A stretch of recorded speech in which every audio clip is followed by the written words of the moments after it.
प्रशांत किशोर अब जन सुराज के रास्ते पर चलने जा रहे हैं। प्रशांत किशोर की बिहार की राजनीति में आधिकारिक एंट्री हो रही है। अब वो अपनी पार्टी बना करके बिहार में राजनीति करने की बात कर रहे हैं। प्रशांत किशोर के बिहार से अलग अलग कनेक्शन हैं, अलग अलग संबंध हैं।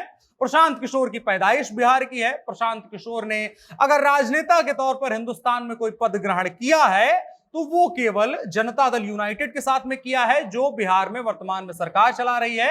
नीतीश कुमार की पार्टी है। बतौर प्रदेश उपाध्यक्ष उन्होंने पॉलिटिकल पार्टी को ज्वाइन किया था, लेकिन बात नहीं बन पाई। और उसके बाद एक दिन आकर के वो प्रेस कॉन्फ्रेंस करते हैं और वहां पर एक बहुत मोटा तगड़ा डॉक्यूमेंट देते हैं और साथ ही साथ वो अपने आप को बताते हैं कि नीतीश कुमार ने हमको बेटे के तौर पर ट्रीट किया था, बड़े अच्छे से ट्रीट किया था, लेकिन जो मेरे मतभेद हैं नीतीश कुमार जी के साथ वो अलग अलग है। और खास करके वो अपनी बात जो शुरू करते हैं वो ऐसे ही करते हैं। आज से 2 साल पहले कहते हैं कि नीतीश कुमार गांधी और तमाम लोगों की विचारधारा पर चलने वाले लोग हैं, देश की विचारधारा पर चलने वाले लोग हैं, समाजवाद की विचारधारा पर चलने वाले लोग हैं, लेकिन जिस पार्टी के साथ उनका गठबंधन है वो गोडसे की विचारधारा के साथ चलने वाली पार्टी है। ऐसे में हमारा उनका साथ नहीं बन पाता है। उसके बाद वो पार्टी छोड़ देते हैं, फिर पॉलिटिकल स्ट्रेटेजिस्ट के तौर पर काम करने लगते हैं और हाल फिलहाल में आकर के फिर से वो कांग्रेस ज्वाइन करने वाले होते हैं, लेकिन बात नहीं बन पाती है।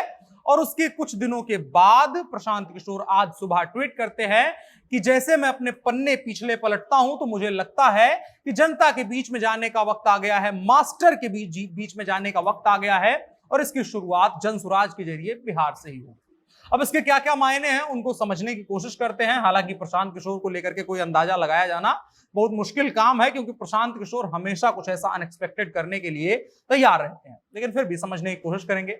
नमस्कार, मेरा नाम है अनुराग मिश्रा और आप देख रहे हैं जनता जंक्शन। अब प्रशांत किशोर जन सुराज की बात कर रहे हैं। जन सुराज का रास्ता किस तरह का होगा, इस बात का खुलासा प्रशांत किशोर ने नहीं किया है, लेकिन आज सुबह यानी आज सोमवार को सुबह ट्वीट करके उन्होंने जन सुराज के रास्ते पर चलने का ऐलान किया है और साथ साथ इस बात का भी ऐलान किया है कि बिहार से ही उनका जन सुराज शुरू होगा, वहीं से अपनी राजनीति की शुरुआत करेंगे। उनके ट्वीट के बाद जो अंदाजे लगाए जा रहे हैं उसमें एक वही है कि वो अपने गृह राज्य बिहार के जरिए आम जनता के साथ जुड़कर उनके अनुकूल नीतियों को बनाने की में सहयोग देने की दिशा में कदम उठाएंगे।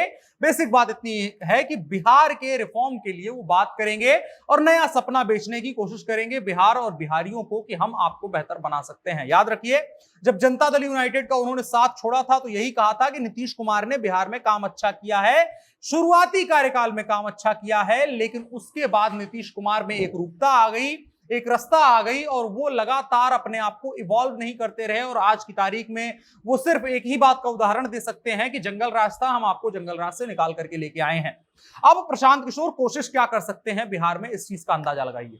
राष्ट्रीय जनता दल मजबूत है, भारतीय जनता पार्टी मजबूत है, जनता दल यूनाइटेड कमजोर होती जा रही है और नीतीश कुमार ने यह कह दिया है कि बतौर मुख्यमंत्री ये मेरा आखिरी कार्यकाल है। कांग्रेस को कमजोर करने में राष्ट्रीय जनता दल ने कोई कसर नहीं छोड़ी है और अपने कर्मों से भी कांग्रेस कमजोर हो चुकी है।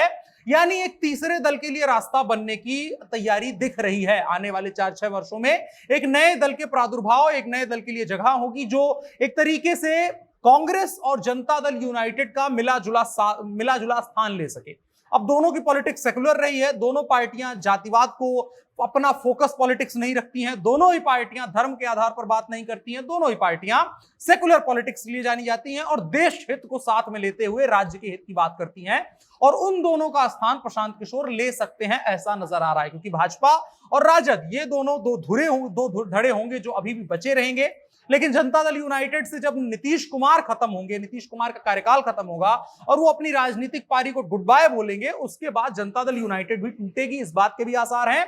और वो जो जनसमर्थन नीतीश कुमार ने अपने पॉलिटिकल मैनेजमेंट के जरिए हासिल किया था वो भी जनता दल यूनाइटेड का साथ छोड़ करके अलग अलग जगहों पर जाएगा और वो बिखरे। उससे पहले प्रशांत किशोर चाहते हैं कि हम उसको अपनी तरफ ले आएं। और उसके अलावा एक वक्त पर बिहार में कांग्रेस का भी अच्छा जनाधार रहा था, तो उसको भी प्रशांत किशोर अपने में लाने की कोशिश करेंगे, क्योंकि वो कांग्रेस से कहीं ना कहीं छिटक चुका है। और बिहार से अगर प्रशांत किशोर राजनीतिक शुरुआत करते हैं तो देश के लिए भी वो एक तरीके से अपने आप को प्रोजेक्ट कर पाएंगे एक बड़े नेता के तौर पर, क्योंकि कहा जाता है बिहार देश भर में राजनीति का इंस्टीट्यूट है और यहीं से पढ़े हुए बच्चे जाकर के आगे चल करके पूरे देश की राजनीति पर राज करते हैं। तमाम नाम ले सकते हैं आप और उनके जरिए आप समझ सकते हैं कि प्रशांत किशोर ने बिहार को अपनी राजनीति के लिए क्यों चुना है। और एक और फैक्टर है उनके पास कि उनको बाहरी का दर्जा नहीं दिया जाएगा। और हमें लगता है ऐसा कि जो अन्य राज्यों में, जैसे केजरीवाल अगर दिल्ली में राजनीति करते हैं तो भारतीय जनता पार्टी कई बार बाहरी होने का मुद्दा उठाती है, या फिर अन्य राज्यों में भी जब कोई पॉलिटिक्स करने जाता है तो उसकी पॉलिटिक्स इसीलिए नहीं सफल हो पाती है क्योंकि उसको बाहरी का दर्जा दे दिया जाता है। लेकिन अगर हम बात करें प्रशांत किशोर के बारे में तो वो बिहार के ही हैं, बिहार से उनका जुड़ाव है और बिहार की उनकी पैदाइश है, राजनीति यहां कर चुके हैं, इस वजह से उनको एडवांटेज मिलेगा। बगाए आप क्या सोचते हैं प्रशांत किशोर को लेकर के और उनकी राजनीति को लेकर के, बिहार में उनकी एंट्री को लेकर के? आप उस चीज को कमेंट बॉक्स में बता सकते हैं। साथ ही साथ वीडियो को साझा भी करिएगा। फिलहाल के लिए इतना ही। मेरा नाम अनुराग मिश्रा है। आप जनता जंक्शन देख रहे थे। कैमरे पर मेरे साथ ओम प्रकाश थे। शुक्रिया।